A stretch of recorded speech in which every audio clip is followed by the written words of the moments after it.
W Radio presenta el espacio donde conocerás el acontecer político, social y empresarial de tu ciudad y entidad.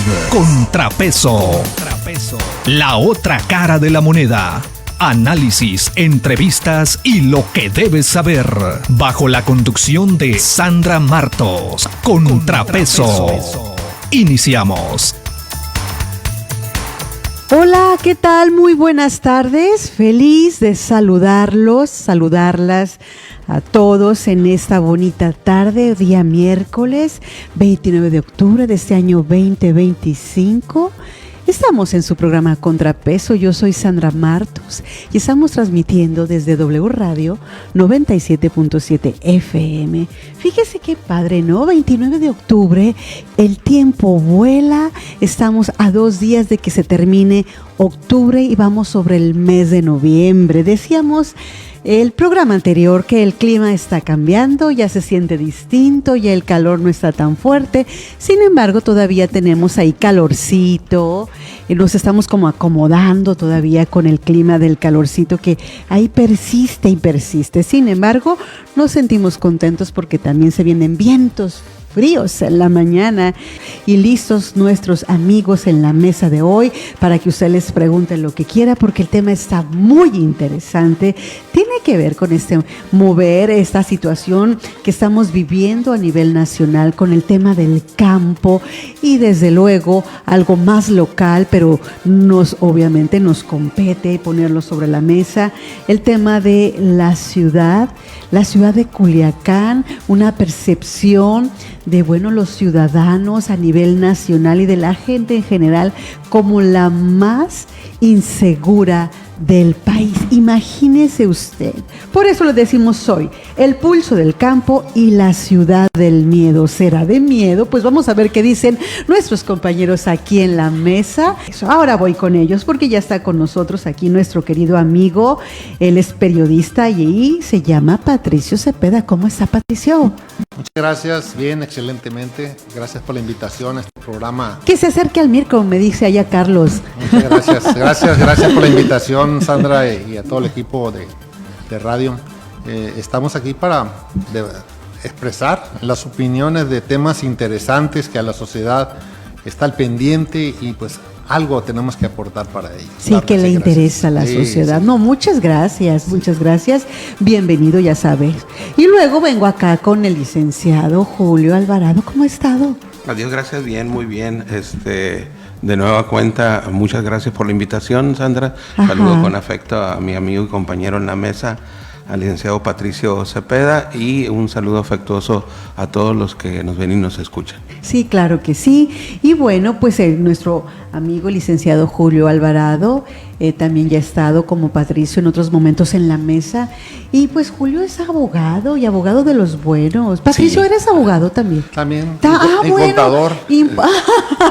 Muy bien, tenemos aquí abogados, contadores públicos, analistas, de todo en la mesa de Contrapeso, porque es muy importante que usted sepa que la gente que opina aquí pues lo hace con conocimiento, no lo está inventando, ni se lo está, como dicen por ahí, como un mundo sacando de la manguilla, ¿no? De la manga, ¿no? Sino todo lo contrario.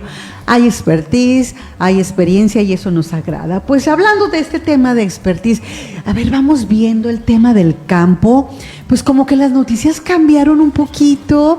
Recordemos en el tema de que se venía ya el levantamiento, la manifestación de toda la gente pues que está sufriendo en el campo, todos los productores en el campo ya tienen desde el 2023, ya han estado en esta mesa, fíjense, ellos aquí, y tienen desde el 2023 hablando de su tema, de esta necesidad que tienen de que el gobierno les escuche, les dé la oportunidad, obviamente, de no quererles pagar la tonelada en 6,000 pesos como se las ofrece el gobierno y el gobierno federal y el gobierno del estado, sino que ellos piden mínimo, dicen, para que nos salga, para que nos dé para comer y podamos subsistir y resistir. 7,200 pesos la tonelada, dicen, pero ¿qué pasa? Pues no nos escuchan, pasaron mucho tiempo, ellos estuvieron aquí antes de decir que se iban a manifestar a nivel federal, ya lo hicieron, el día lunes lo hicieron, Y bueno, son 25 estados los que están tomando este grupo de campesinos unidos, productores en toda la extensión de la República Mexicana. Y bueno, pues ahí estaban en diferentes espacios, ¿verdad? De las carreteras, bloqueándolas. La carretera que es Jalisco-Colima, y luego, a ver, ayúdenme recordando que otras carreteras están por ahí bloqueadas. Michoacán, Guanajuato, Nayarit. Bueno, sí.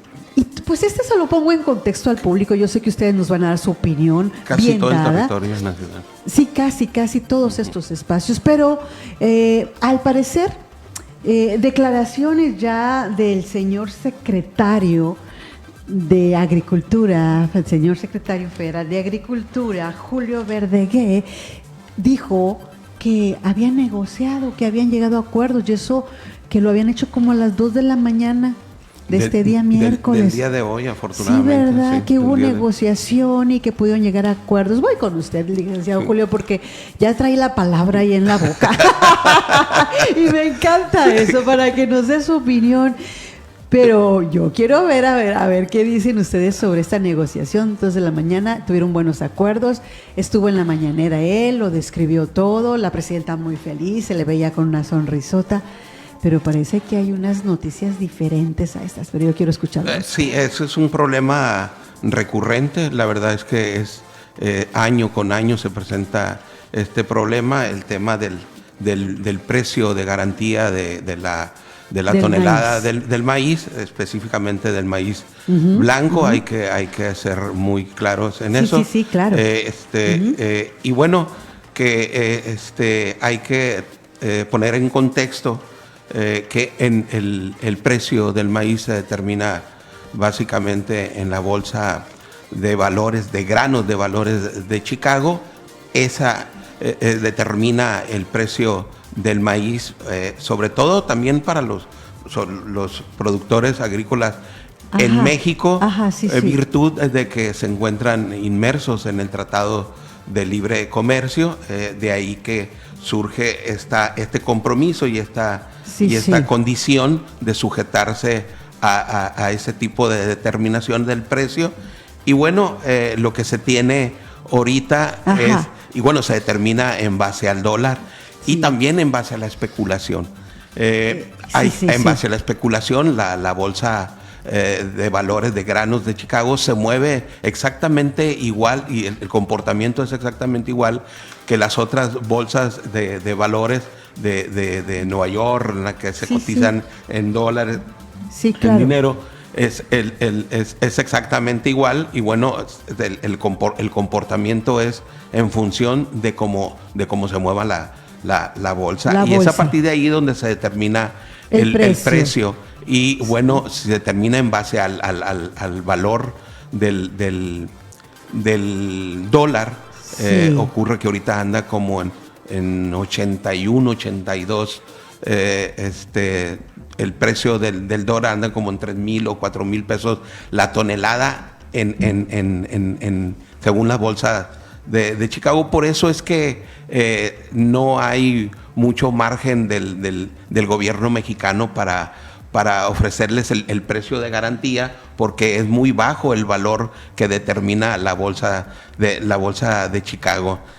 Sí entiendo a los productores mexicanos de que la verdad es un precio muy paupérrimo, es un precio pues muy bajo para sus condiciones y expectativas, pero la verdad es que de acuerdo con lo que hemos investigado, o que lo que he investigado, el precio se determina en esa función, ¿no? De esa manera, pues, ¿no? Sí.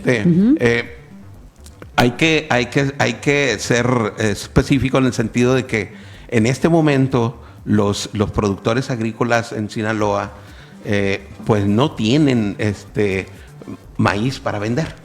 No es que ahorita la lucha de los productores agrícolas sinaloenses esté porque querer vender su producto en este momento y alcance un precio de los 7,200.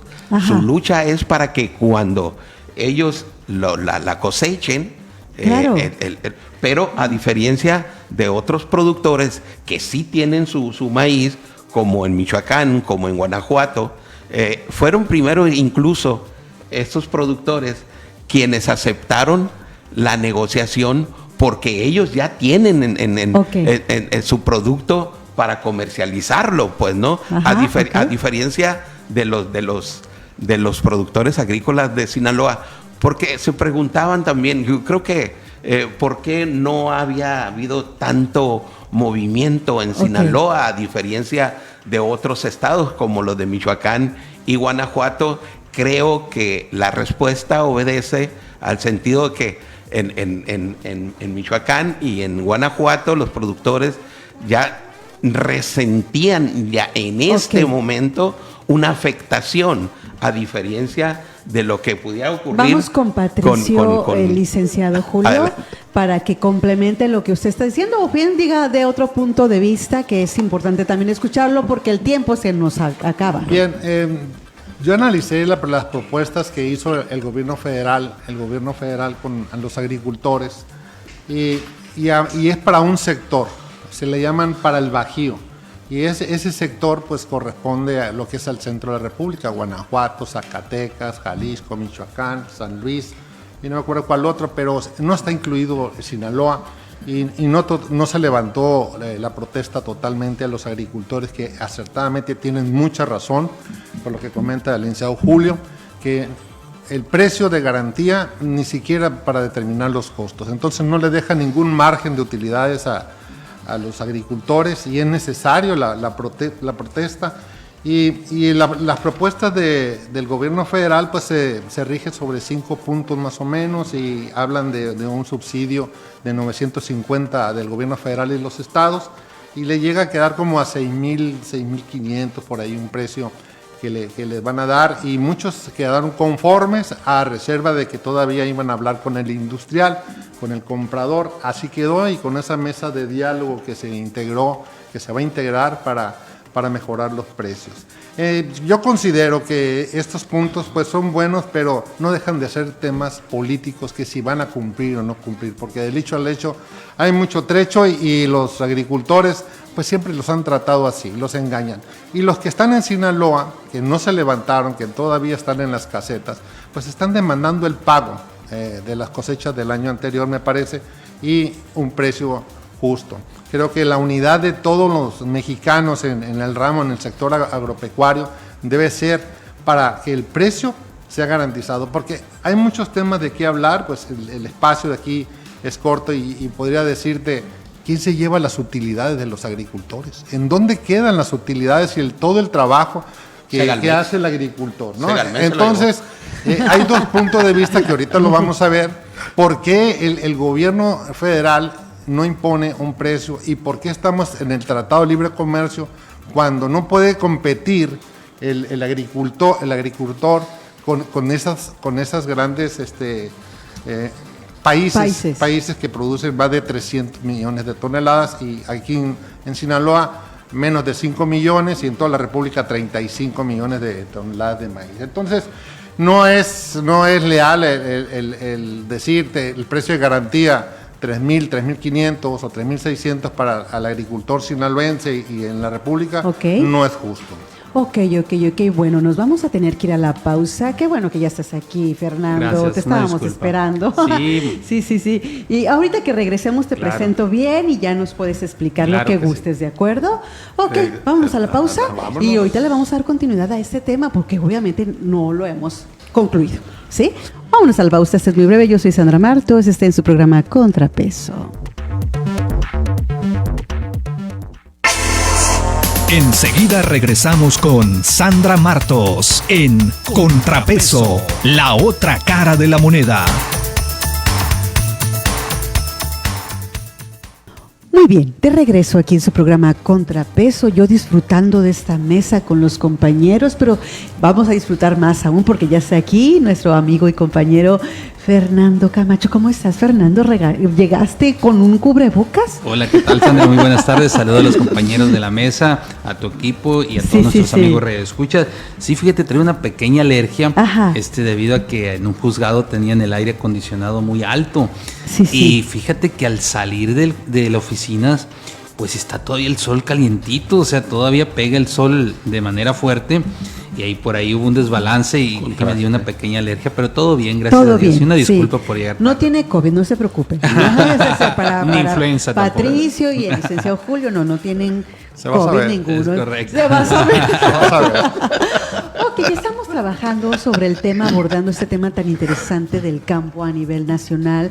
Hablábamos, yo creo que nos venías por ahí escuchando, entonces ya tienes el contexto, pero queremos escuchar tu opinión porque Patricio habla de lo importante que es darle la oportunidad también al productor, al industrial que ha participado en estos acuerdos ahora con el gobierno federal. Claro. Y también lo decía Julio, el licenciado Julio, acerca de cómo se mueve el maíz, por qué la tonelada tiene que depender de ciertos factores, como depende, por ejemplo, el dólar, y como se mueva el dólar, también se mueve también, pues, el maíz. Sí. Y de repente, pues esto no todo el mundo lo entendemos, pero ¿tú cuál es ahorita el análisis que traes de este tema? Bueno, al inicio de la cuarta transformación, amiga Sandra, se oye una frase sumamente que emocionó a los productores: sin maíz no hay país. Entonces hoy podremos decir, si no hay pago, entonces ¿qué hago? Es sencillo. Mira, es un tema meramente político, más allá allá del tema técnico, más allá del tema financiero, es un tema ya social político. ¿Por qué? A ver, si la cuarta transformación envía 1 billón de pesos mensuales para apoyos sociales, para apoyo, que no estoy en contra de ellos, al contrario, hay personas que realmente lo necesitan y hay personas que no lo necesitan. Pero si hay un mercado electoral y lo pueden sostener, bueno, pues es un tema de la cuarta transformación.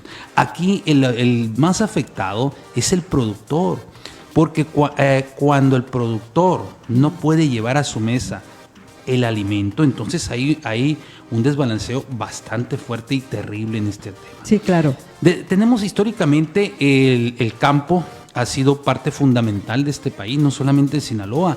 Los grandes cambios sociales se han dado a partir del campo. Los grandes cambios sociales se han dado a partir del agricultor. ¿Sí? Nació el ejido como una esperanza equitativa para todos y cada uno, un logro de la Revolución Mexicana.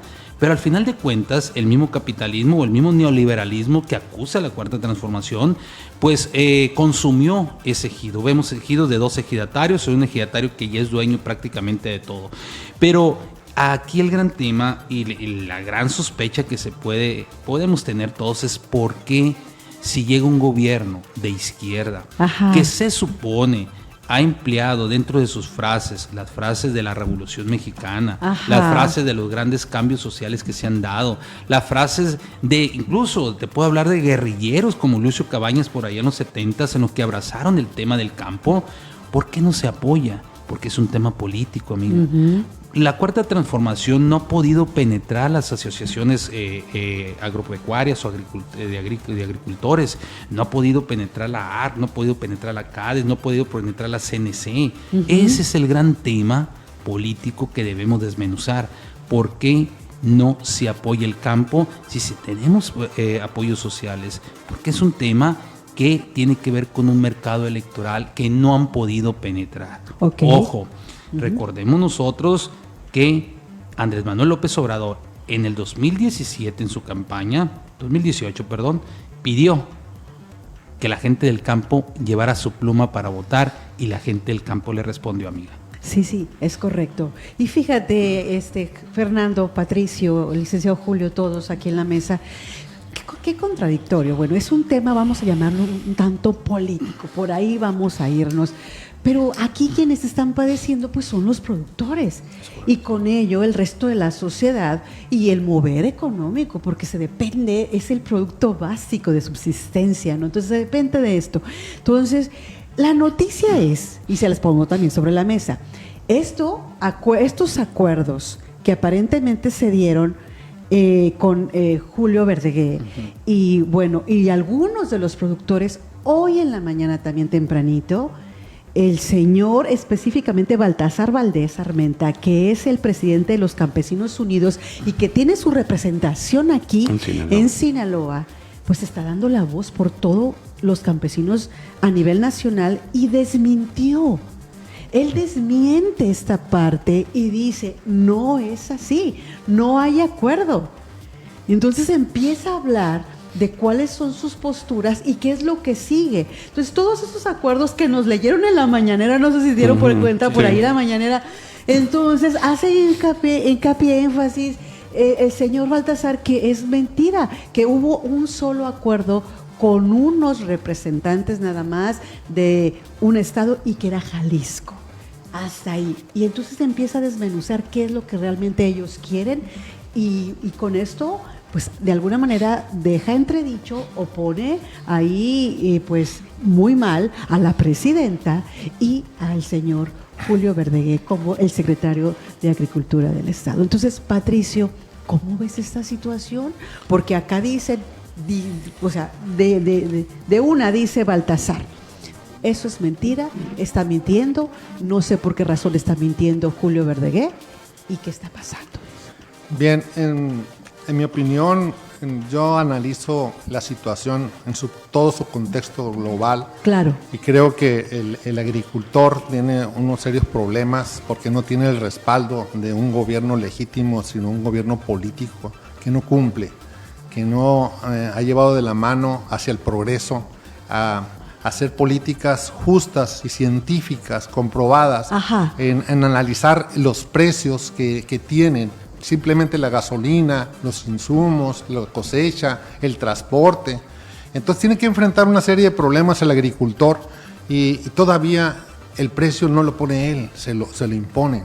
Entonces está a ciertos, todavía el fenómeno natural, ¿no? Que no lo contamos, y los precios que están en forma del Tratado de Libre Comercio. Entonces necesita el gobierno sentarse a dialogar con ellos y resolver el problema de la comercialización y darle respuesta, porque hay un monopolio o oligopolio que puede haber, que nada más te compra uno o dos para el consumo del maíz. ¿Para qué queremos el maíz? Para la tortilla, porque es consumo, porque es tradición de nosotros, por nuestra cultura, que nos hace falta el maíz. Y no, qué riquísimo todo y no se ha desarrollado una productividad, porque 30 o 35, ahora menos de 2 millones de toneladas vamos a tener en este ciclo.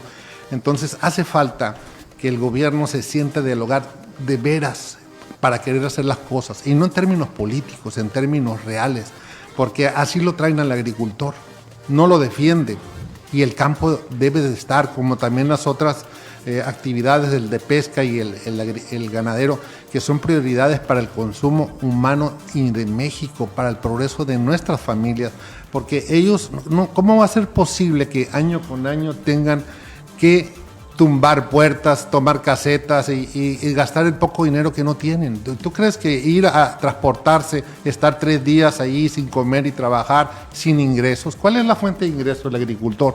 Pues no tiene otra. Entonces, si no tiene el respaldo del gobierno, difícilmente. Y hay mucho más que podemos platicar. Sí, por supuesto, Patricio, por supuesto. Voy por último, antes de irnos a la pausa, con Julio. Y fíjese que también decía, Julio, se lo pongo ahí, para ver cuál es su opinión. Decía este señor Baltasar, a ver, no nos vamos a detener con la manifestación, continuamos con la lucha, vamos a darles 2 días para que negociemos, como dice Patricio, porque eso es lo que hay que hacer con el gobierno federal, y si no, nos vamos a ir a tomar las aduanas. Sí, la información que se tiene en relación con esa reunión es que Baltasar Armenta, como otros líderes campesinos de Sinaloa, no les permitieron entrar a esa reunión. Es decir, si cuenta con esa información Baltasar Armenta es porque se la compartieron entonces, y esto sí genera muchas suspicacias, ¿no? Claro. Entonces, y sobre todo salir a dar a conocer públicamente acuerdos que no se acordaron. A los que no llegaron a acuerdo. Todo el sector del agrícola, de los campesinos, sino una parte, creo que, como bien lo refería. Entonces tienen que ser aquellos productores que tenían la necesidad de comercializar su maíz, pues, ¿no? Sí, Entonces, sí, claro. esto sí genera mucha suspicacia y es muy lamentable además porque que venga sobre todo de un secretario de Agricultura que tiene su origen en Sinaloa. Exacto, y que le ha impedido, ¿no?, a los productores sinaloenses estar en la mesa de negociaciones, la verdad. Eso sí es muy lamentable.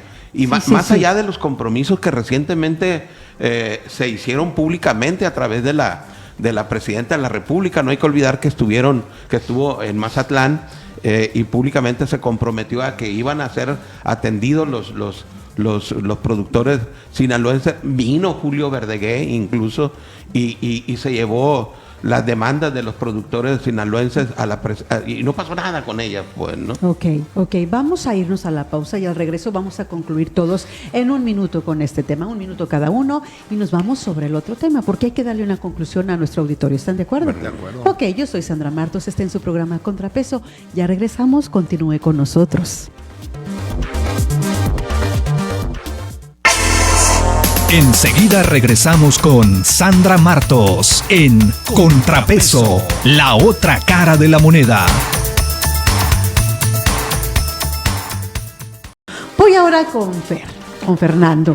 Fernando, tu conclusión así en 1 minuto de este tema del campo. ¿Qué le quieres dejar dicho al público? 3 puntos. Número 1, es un tema político que está en las manos del gobierno solucionarlo. Número 2, necesitamos nosotros también como ciudadanos apoyar a nuestros productores. Cuando el campo está dañada toda la economía en Sinaloa, Sandra. Ajá. Recordemos que dependemos de economías primarias como la pesca, la agricultura y la ganadería. No somos un estado industrializado. Tenemos que tomar conciencia de este tema y de una u otra manera apoyar a nuestros agricultores. Y el punto número 3, y creo que aquí tiene que ver la situación, es un tema político, es un tema electoral, ajá, es un tema de voluntades y más allá, es un tema que necesitamos todas y todos se solucione. Desde aquí, pues un apoyo a nuestros agricultores, a nuestros productores y una exigencia al gobierno de los 3 niveles, apoyar a quien produce y a quien sostiene la economía. Es correcto, gracias. Voy con Patricio. Adelante.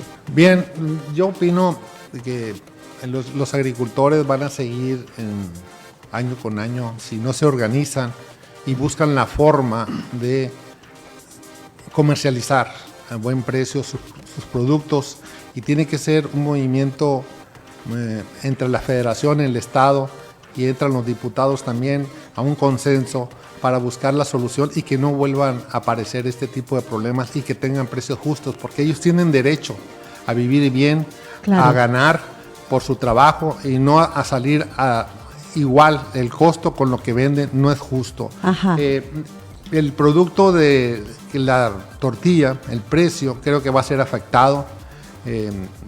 Cómo están las cosas, las carestías, son temas que vemos afuera de la mesa. Sí, claro. y nos afecta. El campo es primero y debemos apoyarlo de todas las formas, el periodista y este tipo de encuentros que expresamos las opiniones, tanto profesionales como de ciudadanos, que buscamos y entendemos a la gente, nos acercamos con ellos y estamos totalmente de acuerdo que debe ser atendido de inmediato el agricultor, con medidas científicas, no políticas, porque deben de resolver la situación. Muy bien, Patricio, gracias. Concluimos contigo. Vamos con Julio. Más allá de las argumentaciones y justificaciones que el gobierno federal pueda tener para fijar los precios de garantía en la cantidad en que lo está haciendo hasta el día de hoy, opino igual que Fernando Camacho en el sentido de que este es un problema que transita por el tema político y creo que con voluntad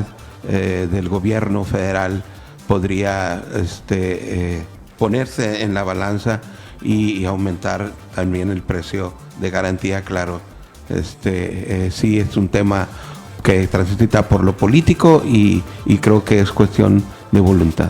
Exacto. Bueno, vamos a cerrar de esta manera con sus participaciones este tema, pues que les vaya muy bien. Queremos que en el campo les vaya muy bien y tienen nuestro apoyo, ¿verdad? Porque son nuestra gente y queremos que a todos junto con ellos nos vaya súper bien. Vamos ahora a irnos al tema de la ciudad del miedo, ¿les parece? Claro. Sí, y diría yo a nuestro amigo Fernando que nos ayude y que piense, ¿será realmente esta denominación, hablando específicamente quién o cuál es la ciudad del miedo? Pues nos referimos a Culiacán, porque así se le ha visto últimamente en redes sociales, en las noticias locales, nacionales, etcétera, como la ciudad del miedo.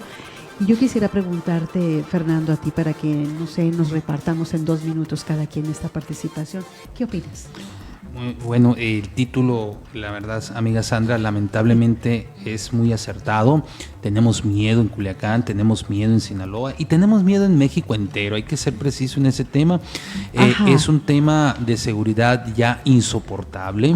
Es un tema que ha rebasado ya cualquier expectativa, desde ver a nuestros niños tirados en el piso en sus aulas, desde ver jovencitas asesinadas, de ver jóvenes como esta generación prácticamente se está exterminando. Es un tema que ya ha sobrepasado cualquier análisis de cualquier índole. Es un tema que necesitamos que ya termine. Escuchábamos por ahí al principio del conflicto entre las dos facciones del cártel de Sinaloa, al general, no recuerdo exactamente su nombre, pero era quien estaba aquí en la 9ª zona militar, que el conflicto se va a acabar hasta cuando una de las dos partes caiga o alguna de las dos partes gane.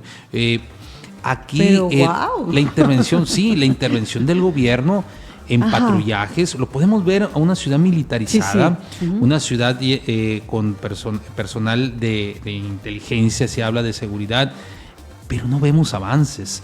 Vemos lugares quemados, vandalizados, vemos robo de autos, secuestro, extorsión. Estamos a merced de la delincuencia. Ya ni siquiera del problema de las dos facciones que se disputan el poder. Estamos ya a merced de la delincuencia común. Estamos a merced ya prácticamente de que cualquier persona puede asaltar, quitarle la vida o llevar a cabo una situación de inseguridad para nosotros los ciudadanos. Y esta situación en los 3 niveles del gobierno, se habla de una coordinación. Bueno, el ciudadano común, pregunta afuera, no lo ve. El ciudadano común está dañado, el ciudadano común tiene miedo, y lo más terrible, cuando nosotros nos proyectamos como un estado que podía traer turismo, pues imagínate. Sí, y pareciera que lo estamos espantando. Desde luego, Patricio, tu punto de vista respecto a Culiacán, la ciudad del miedo. También le llamo la ciudad de las balas, la capital de las balas. Nombre. Se lo ha ganado a pulso Culiacán, Sinaloa. Sinaloa es un estado rico de gente que trabajamos, de gente noble, de gente buena, y ese perfil que se lo ha ganado pues no es el que le corresponde. Y el problema lo podemos ver desde raíz, de dónde viene este problema, pues, dónde nace. El ciudadano sinaloense y el mexicano no somos el problema, parte de un estado que se ha dejado llevar por unos compromisos que no debían haber sido. Este problema viene de fondo y erradicarlo difícilmente. Yo siempre he dicho que el problema no está en la calle, el problema está dentro del Estado, que no han querido resolver, porque cuando el Estado quiere resolver la situación, lo hace. No lo ha hecho porque sabemos que tenemos un narcoestado. Son palabras fuertes, porque no lo mencioné yo, lo mencionó un presidente extranjero. Y está la situación así, de que afecta a la comunidad, sí, muy fuerte en términos económicos, porque un engranaje se afecta todo el sistema económico como es Sinaloa, porque en la noche no podemos salir, hay desempleo, hay muchas empresas que empiezan a cerrar, el ciudadano que vive en la sierra, bueno, no son ciudadanos serranos, no vienen a la ciudad a comprar, no bajan.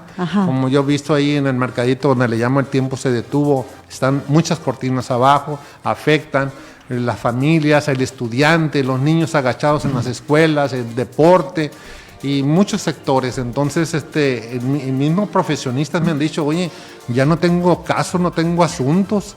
Entonces se empieza a hacer un problema muy, muy complicado para la sociedad. ¿Cómo lo vamos a resolver todo? No tenemos solución ni hay tiempo. Y como que no hay idea. No hay una coordinación, correctamente. La coordinación que hacen los señores gobernantes no es la adecuada y no se ha querido resolver el problema porque está el compromiso y es una realidad que lo podemos decir al aire porque todo el mundo lo sabemos en Sinaloa, los sinaloenses lo conocemos. Ok, ¿será que le sacan la vuelta a este asunto o que no saben cómo lidiar con él? No hay coordinación, ellos dicen que sí hay coordinación. De repente la gente vemos algo distinto, totalmente, ya lo explicaban ustedes dos, Fernando y Patricio. ¿Qué cree? Nos tenemos que ir a la pausa. Pero regresamos con usted, va a ser el primerito, ¿ok? Vámonos a la pausa, este es muy breve, yo soy Sandra Martos y regresamos al último de nuestros segmentos para cerrar el tema de Culiacán, la ciudad del miedo.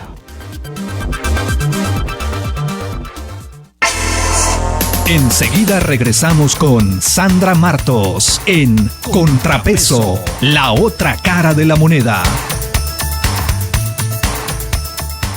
De regreso ya aquí en su programa Contrapeso, el último de nuestros segmentos, nuestros espacios. Voy a darles ahorita el tiempo a nuestros amigos en la mesa, pero antes quiero decirle a la gente que está en las redes, gracias de veras por conectarse. Y nos dice aquí, fíjese bien lo que dice Jorge Anselmo. Culiacán, la ciudad del miedo, pero también de la impotencia. Fíjese nada más. Y bueno, Francisco Villarreal, el licenciado, buenas tardes. Muchas felicidades por este gran trío de analistas. Saludos afectuosos para mi amigo Sergio Julio Alvarado, dice. Ándale, Patricio, y para Fernando Camacho. Amigo, nos vemos la próxima semana con el favor de Dios. Claro que sí. Arlet dice saludos a todos. Y bueno, aquí sigue la gente en sus comentarios. Gracias a todos por conectarse. Y voy con el licenciado Julio, porque se quedó él, ¿ok? Sí. Y bueno, hace usted de una vez su comentario, su conclusión, y luego Patricio y luego Fernando. ¿Les parece? El día de ayer, Omar Garfias, en su columna de Río 12, escribió Culiacán, la capital nacional del miedo. ¡Wow! Me parece una denominación muy fuerte, pero que finalmente pues se adecúa a lo que estamos viviendo ahorita nosotros en Culiacán. El Estado ha sido incapaz para garantizar la seguridad que los sinaloenses demandamos. Los operativos que se han implementado no han funcionado, han fallado, hay que decirlo así. Ajá. Aún y cuando se tenga en el Estado la presencia de más de 15,000 efectivos, elementos entre todas las corporaciones. Ajá. La verdad es que nada de eso ha resultado, y también aún y cuando el Estado se haya encargado de alguna forma de querer decir lo contrario, viven dos realidades y dos mundos paralelos. La realidad subjetiva de ellos y la que nosotros padecemos todos los días. Los ciudadanos, los que vivimos en Culiacán. Los que vivimos en Culiacán. Y bueno, también hay que decirlo, Sandra y compañeros de la mesa, la sociedad tiene su dosis de responsabilidad también.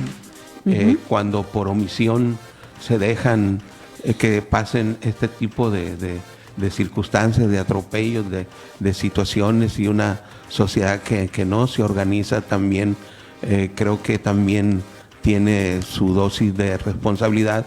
Los políticos ahorita se han encargado precisamente de eso, de seguir haciendo política. No hay empatía con la ciudadanía, sobre todo la culiacanense. Vemos a los distintos políticos haciendo precampaña y en medio de todo esta conmoción que se vive por el tema de la crisis de inseguridad. Sí, ok, gracias Julio. Patricio. Bien, yo siento que los órdenes policíacos pues ha faltado mucho el militar prácticamente no es para seguridad pública, no tiene protocolos y no tienen ni idea, porque yo ya he llegado a los puestos militares, los retenes, y los veo, y los soldaditos pues a veces no tienen la educación ni la formación para ser agentes de seguridad pública, ¿no? Entonces se alejan mucho para dar resultados, no son ellos los que nos van a dar. Y el problema que tenemos nosotros con las de seguridad pública aquí en Sinaloa, especialmente en Culiacán, no se va a resolver. Uh-huh. Si no hay voluntad por parte del Estado a querer resolver la situación de parte del gobierno federal, porque el municipal y estatal no lo van a hacer, jamás lo van a hacer. Y esperar a que caiga una de las células de los dos, pues no es la solución. No queremos nosotros eso. Los ciudadanos sinaloenses queremos paz. Las familias queremos paz, queremos seguridad. Está creciendo mucho ahorita la extorsión, es un problema que tenemos. El pago del piso, uh-huh. el nuevo impuesto que lo ha dejado el Estado crecer. Entonces no tenemos seguridad, no tenemos gobierno, y si nos vamos más allá, que no tenemos gobierno, las fiscalías y los procesos y una serie de situaciones que no cumplen. Entonces no hay necesitamos un nuevo líder, un nuevo sistema de gobierno que venga e interrumpa todo eso. O tal vez el extranjero, como lo está haciendo, que quiere entrar y no lo han dejado a venir a poner paz aquí. Ok, gracias, Patricio. Vamos con Fernando. Sí, muchas gracias, Sandra. Fíjate que Culiacán y Sinaloa, y lo reitero, todo el país, es en la política de abrazos no balazos, pues simplemente pues penetró aún más hasta el hueso de la sociedad, la delincuencia. Parte fundamental es que en los gobiernos, los diferentes niveles de gobierno, tengan que tener realmente y ver realmente cómo se debe de atacar el tema de inseguridad. Por lo pronto queremos que se detengan las balas, ajá, poder vivir con tranquilidad, ajá, pero en un análisis más profundo también debe haber una coordinación entre los tres órdenes de gobierno para atacar la estructura financiera, si queremos nosotros. Mientras exista el dinero, mientras exista el recurso económico, tendremos estas facciones, estos cárteles sumamente fuertes y seguir combatiendo sus posiciones, porque al final de cuentas para ellos es una empresa, ¿no? Sí, sí. Bajo este tema, creo yo que yo le considero que otro año vamos a estar de esta misma manera. Ojalá que no, ¿verdad? Por allá del 26, mira, aquí hay un tema, ¿no? El 27 está demasiado cerca, uh-huh, y el gobierno le interesa al actual partido en el poder conservar los espacios de elección, pero todos los ciudadanos queremos que se acabe ya para poder volver a la tranquilidad. Sí, por supuesto, y esperamos que en el 2027 las cosas puedan ser distintas, ¿no? Que la gente también piense y reflexione y razone sobre qué va a escoger o qué va a elegir para el 2027 que nos esté gobernando en el estado y en Culiacán, desde luego que hemos estado también batallando mucho más con el tema ese. Oigan, ¿y Harfuch? ¿Qué será que al secretario lo intimidan y lo acosan mucho por ahí las batichicas y no lo dejan trabajar? ¿Será algo así, sí, lo que está pasando con este señor, verdad? Porque sí, pues ya no sabemos, sí, no sabemos qué esté pasando. Esperemos que todo esté bien. El novio de México le llaman. El novio de México. El novio de México, sí, o de las mexicanas. De las mexicanas. Sí, o de las mexicanas, o sea, sí, imagínense ustedes, ¿no? O mexicanés, ¿no? Sí. Ojalá que sí esté bien concentrado en su chamba, ¿no? Pues fíjate que es el policía que se ha notado, ha resaltado mucho lo que ha hecho, y es de los mejores policías que he visto, y lo he apoyado en sus decisiones, pero creo que no tiene el respaldo que él quisiera. Sí, no más eso es mi percepción. Ajá. Pero la verdad es que no hay que regatearle nada a García Harfuch, la verdad, sí, que ha trabajado. Ha hecho lo que ha podido. Hay un tema muy complicado de la corrupción en las corporaciones policíacas que no le ha permitido seguir avanzando a García Harfuch como él quisiera. Ahorita hace una reflexión Es que ya se me acabó el tiempo. Me hacen que ya. Con mucho gusto le dejo la reflexión para la próxima participación. Sí, mándela. Se la mando por WhatsApp. Nos vamos. Muchas gracias a todos por Adiós, haber gracias. estado con nosotros en su programa Contrapeso. Yo soy Sandra Martos, como siempre le digo, le llevo en el corazón. Hasta la vista y nos vemos el viernes, 4 de la tarde. ¡Bravo!